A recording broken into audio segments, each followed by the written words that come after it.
որ ընդամենը պատահական մենք դուս ենք եկել գերմանական մի ընկերության վրա, ով մասնագիտացած է այդ գործի վրա։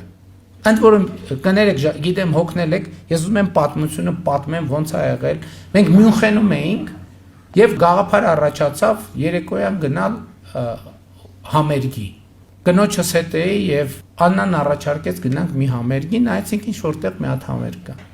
Մեր արարողակարգի ծառայությունը գնաց, եկավ, ասեց, գիտեք ինչ, պարոն վարչապետ, այդ համերգը այդտեղը պատշաճ չի, որ վարչապետը գնա եւ այլն, եկեք խնդրում եմ խուսափենք։ Բան ասենք, այդ ինչ տեղ պետք է լինի,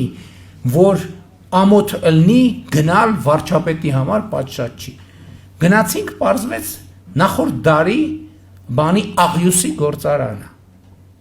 որը վերափոխվել է համերգասրահի։ Ես որ մտա նախ այդ աղյուսի գործարան մտա, տեսա աղյուսի գործարանն է, իրոք ասի, բայց իսկականից այս աղյուսի գործարանում որտեղ է համերգը լինելու։ Հետո մտանք մի համերգասրահ, որ ես մտա այդ համերգասրահ, ուղղակի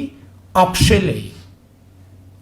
էի այդ համերգասրահի վրա։ Եվ մենք մտածում էինք,